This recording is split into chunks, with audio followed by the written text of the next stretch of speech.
In the nightmare of the dark, all the dogs of Europe bark, and the living nations wait, each sequestered in its hate. These prophetic lines were written by the poet W.H. Auden in 1939 on the eve of World War II. In the next 6 years, that nightmare led to the death of 6 million people, more than 50 million people, half of them in the Soviet Union. When World War II ended in 1945 with the dropping of the nuclear bombs at Hiroshima and Nagasaki, the world wanted to believe that the nightmare was finally over.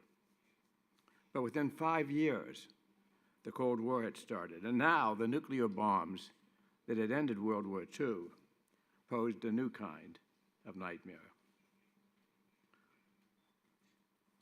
A Cold War nuclear exchange between the United States and the Soviet Union would have led to many, many more deaths than occurred in all of World War II.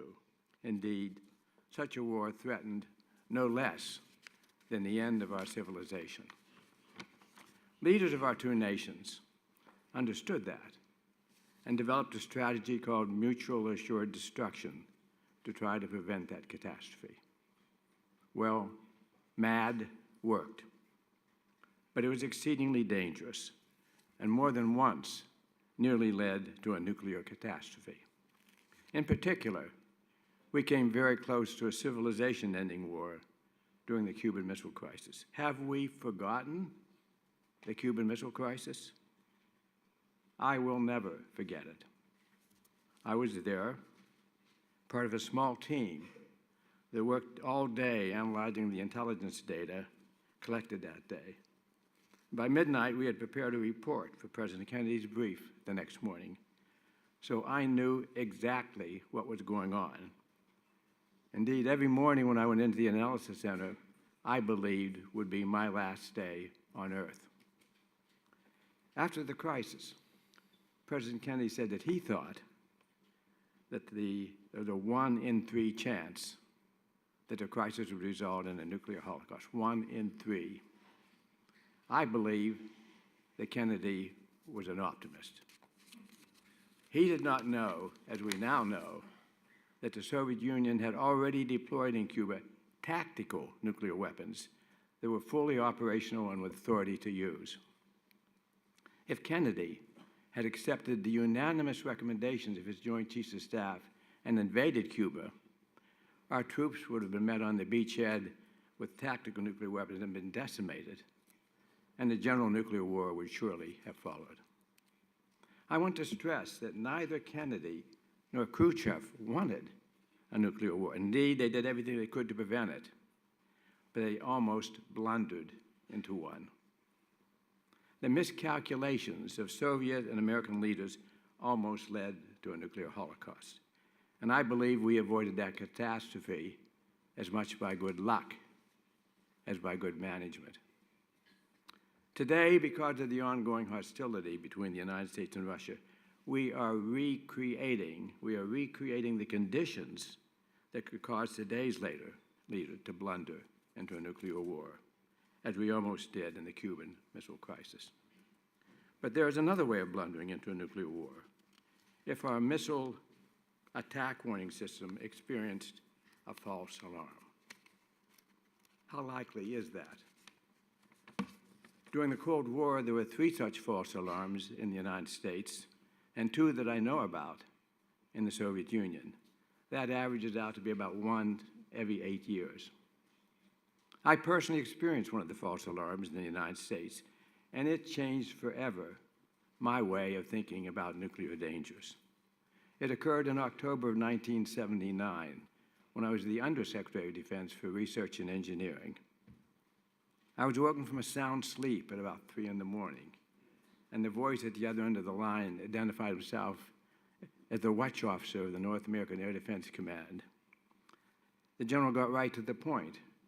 He told me that his computers were showing 200 ICBMs on the way from the Soviet Union to the United States. For one heart-stopping moment, I thought we were about to relive the catastrophe that we narrowly avoided during the Cuban Missile Crisis. But the general quickly pointed out he had already concluded that this was a false alarm. Why was he calling me? I was in charge of technology for the defense. He was calling me because he figured what the hell had happened to his computers. He didn't know, and he hoped I could help him figure that out. Well, there's a sequel to that story. And the sequel is I could not figure it out that night. The data seemed real. The computer passed the test we put to it. It took us, in fact, several days to determine exactly what had happened. That when the shift change occurred that night, the new computer operator mistakenly put in a training tape, the computer, instead of an operating tape. And so, of course, the training tape provided a very realistic scenario. And that's what they were seeing. It was human error. That is, our system, with all of its safety features, was still vulnerable to a single person erring, potentially bringing about the end of civilization. And two things saved the world from that fate. First, the watch officer that night was exceptionally thoughtful and responsible. Otherwise, we might not all be sitting here today. And second, the context for an attack was benign. That is, there were no international incidents underway that made a Soviet attack seem plausible. But what if? What if that false alarm had occurred during the Cuban Missile Crisis, or during one of the many Mideast crises we had when we had U.S. military on high alert? In one of those contexts, the watch officer surely would have felt obliged to pass the alarm on to the president, who then would have gotten a call at 3 o'clock in the morning, like I got at 3 o'clock in the morning. And he would have then less than 10 minutes to decide whether to launch our ICBMs before they were destroyed in their silos. Had he ordered the launch, there would have been no way of recalling the missiles or destroying them in flight. The president would have blundered into a nuclear war. He would have blundered into it. By the way, a similar incident occurred in the Soviet Union in 1982. And to learn more details of that, I refer you to a documentary called The Man Who Saved the World, where the watch officer that night made the right decision and indeed saved the world. Well, humans will err again. Machines will malfunction again. So we will have more false alarms.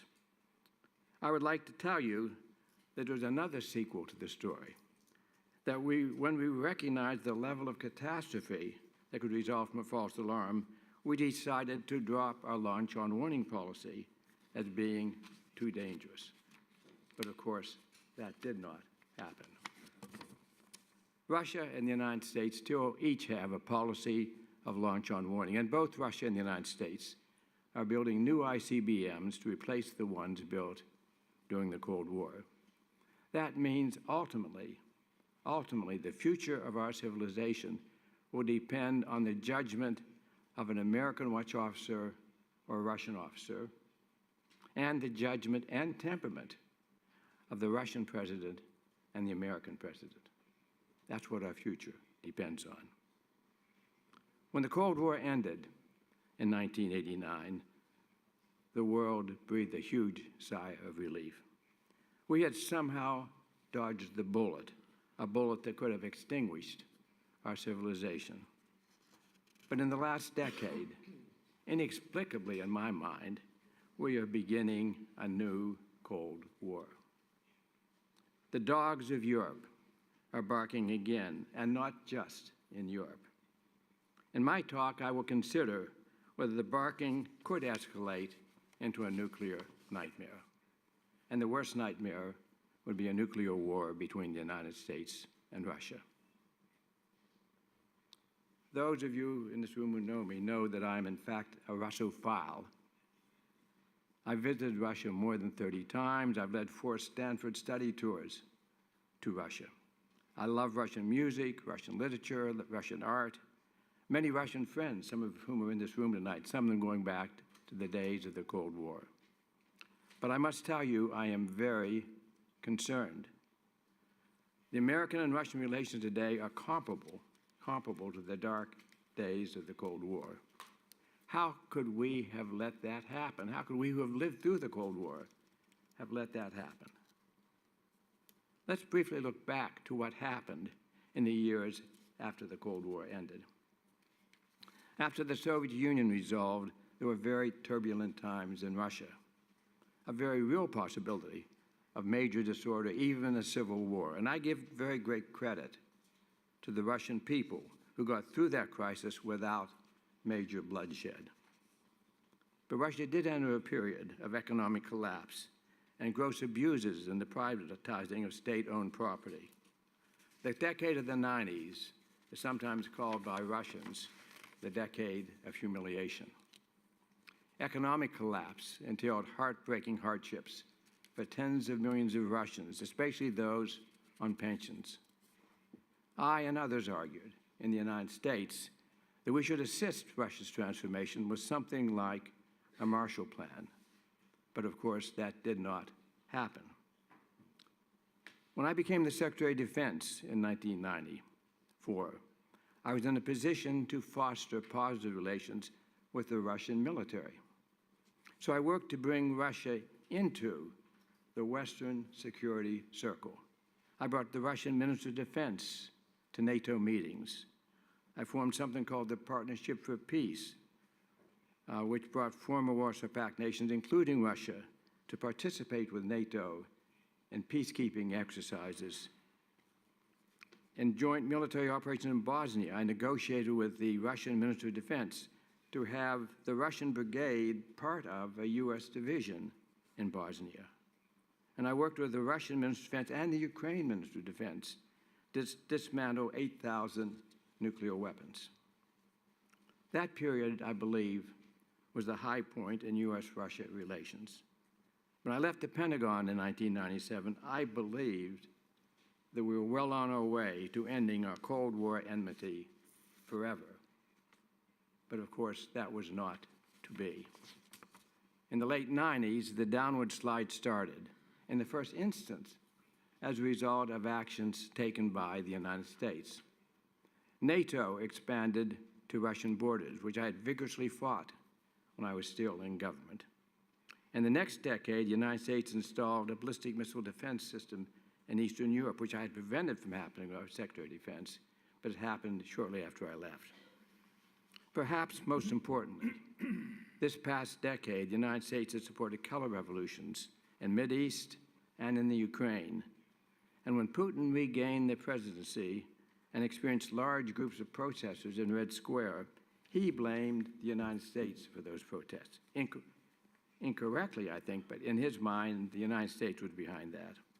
He believed that the United States was supporting a color revolution in Russia, designed to overthrow his regime.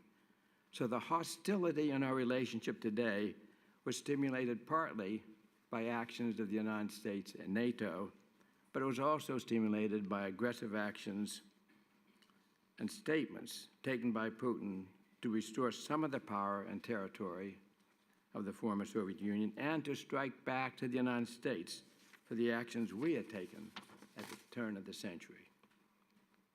Given the present mistrust and hostility, I'm especially concerned about Russian actions in the nuclear field. Putin has dropped Russia's long-standing policy of no first use of nuclear weapons and suggested that nukes could be the weapon of choice if Russia feels threatened. He has annexed Crimea and supported separate movements in Ukraine. He's threatened neighbors in Europe with Iskander nuclear missiles in Kaliningrad. He's indirectly threatened the United States when his head of media publicly proclaimed that Russia is the only nation capable of turning the United States into radioactive ash. Of course, this bombast directed at the United States is rhetoric for domestic consumption, but it is not rhetoric that has put rebuilding the Cold War nuclear arsenal as its highest security priority. And of course, the United States is following suit. Have we forgotten the dangers and the costs of the Cold War nuclear arms race? When Putin started his big arms buildup, oil was running at $100 a barrel. The Russian economy was booming. Oil revenues were providing a significant part of military funding, plus social programs of importance to ordinary Russians. When it went below $80 a barrel, it became difficult funding both. And at $30 to $50 a barrel, it became really, really difficult. In the last few years, the Russian government has eaten into the cash reserves because of the price of oil. They may soon have to choose between what Americans call a choice between guns and butter. This is trouble for Russia, but it is not good news for the United States. Putin can divert attention by playing a national card in which the United States is the villain. This is annoying to the United States, but more importantly, it could actually lead to real danger. I am confident that Putin does not want military conflict with NATO or the United States, but he has created a dangerous situation in the Ukraine and the Baltics. And in response, NATO has deployed a brigade to the Baltics. So we have today in the Baltics a situation where neither side wants a conflict, but all too easily blunder into one, and one that could escalate to use of tactical nuclear weapons. And if that does happen, no one, I say no one, can control further escalation in the nuclear field. In spite of all the theories on escalation, no one really knows how it works or whether it would work. On balance, I think we will work this out without a conflict. But I think we're taking unnecessary risks of blundering into a nuclear war, and that is a risk with an existential consequence. Finally, I want to note that there are 3 nuclear dangers that did not exist during the Cold War. Nuclear terror attack against Washington, or Moscow, or London, or Paris. Regional nuclear war, for example, between India and Pakistan, or the specter of North Korea using nuclear weapons against South Korea or Japan. A nuclear terror attack could entail not just hundreds of thousands of fatalities, but economic, social, and economic disruptions that are quite serious. A nuclear war between India and Pakistan could result in dozens of cities in those 2 countries being bombarded with nuclear weapons. And if a war breaks out in Korea and goes nuclear, there's a real danger that North Korea would use its nuclear weapons against Seoul and Tokyo. So a Korean nuclear war or a nuclear war between Pakistan and India could very well entail deaths comparable to the total deaths in World War II, except that these deaths could occur in 6 hours instead of in 6 years. In sum, I believe that the danger of some sort of a nuclear catastrophe is greater than it was during the Cold War, greater than during the Cold War. But the danger is not, as we feared during the Cold War, that a leader of a nuclear power would launch a surprise attack on another country. The danger is that we will blunder into a nuclear war, as we blundered into World War I, for example. That the United States and Russia would blunder into a nuclear war, that North Korea would blunder into a nuclear war, that India and Pakistan could blunder into a nuclear war. I'm going to end my talk by showing you a short video that dramatizes that last catastrophe, the India and Pakistan nuclear war. This video shows a hypothetical scenario. It depicts how such a war could start and what would happen. The scenario is hypothetical, but the facts behind it are all too real. And now, with good luck, we'll be able to show that short video.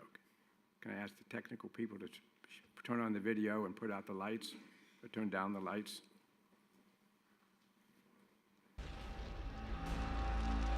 In November of 2008, terrorists based out of Pakistan attacked the Taj Mahal Hotel and other targets in Mumbai, India, killing 168 and wounding hundreds more.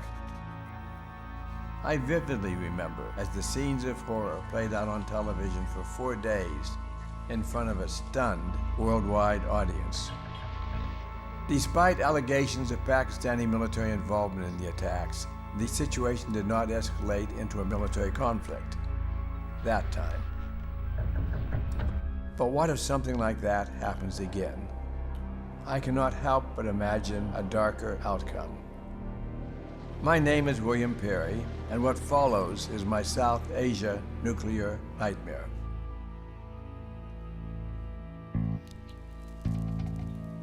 On the early morning of January 26th, members of a Pakistani militant group prepare for an attack on the Republic Day parade celebration in New Delhi.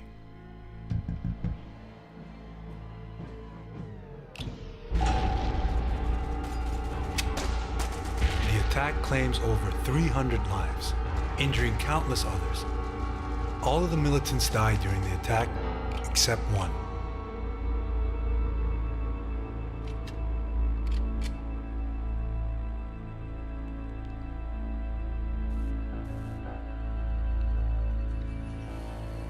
Upon interrogation, he reveals the location of the group's hideout. The information is quickly passed to senior government officials, and the cold start response is initiated.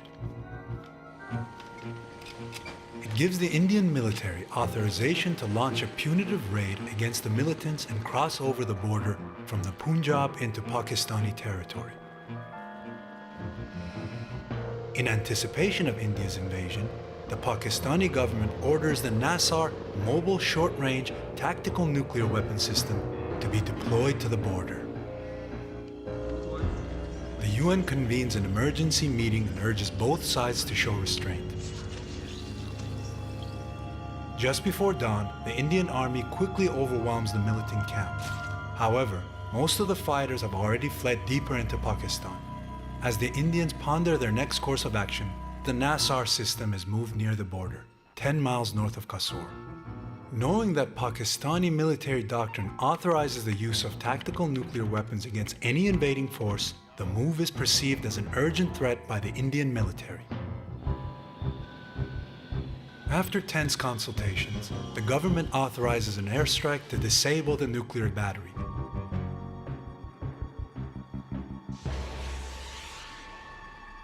Despite the use of conventional munitions in the airstrike, the intense bombardment causes one of the warheads to detonate.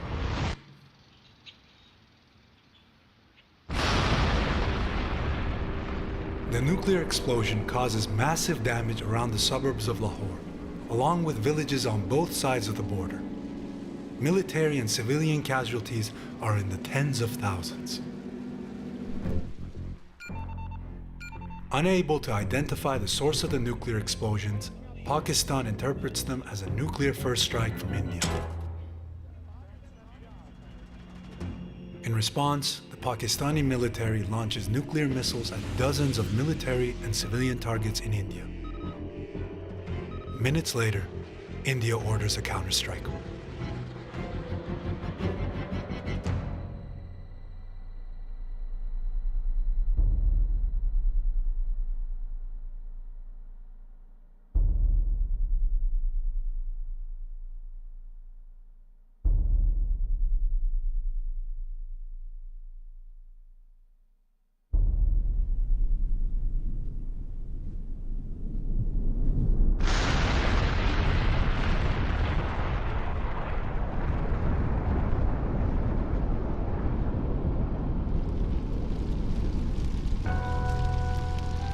"27 major cities are completely destroyed. Casualties are in the tens of millions. Both governments collapse and the militaries take control. The radioactive fallout reaches as far as Australia. The radiation also saturates the Himalayas, contaminating fresh water for over a dozen countries, including China. The smoke and ash dispersed in the atmosphere lowers temperatures across all of Asia. Crop failures lead to food shortages around the globe, resulting in widespread starvation. Billions of lives are affected.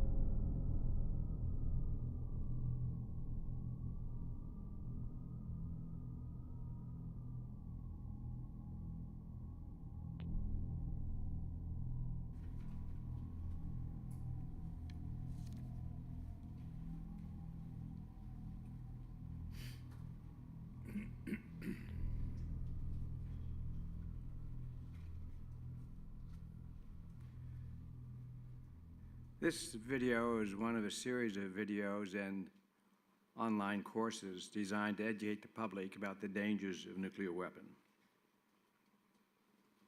I'm going to conclude by telling you that, as it happened, I'm going to be turning 90 this very week. I'm going to continue to...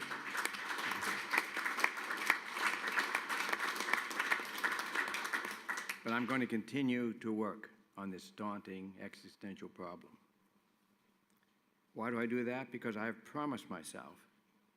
I've promised that my 8 grandchildren and 3 great-grandchildren will not have to lead their life, as I led mine, with the threat of nuclear extinction hanging over their head like a dark nuclear cloud. I'm going to express that last promise by a quote from one of my favorite poets, Robert Frost. He says, "The woods are lovely, dark, and deep, but I have promises to keep and miles to go before I sleep." Thank you.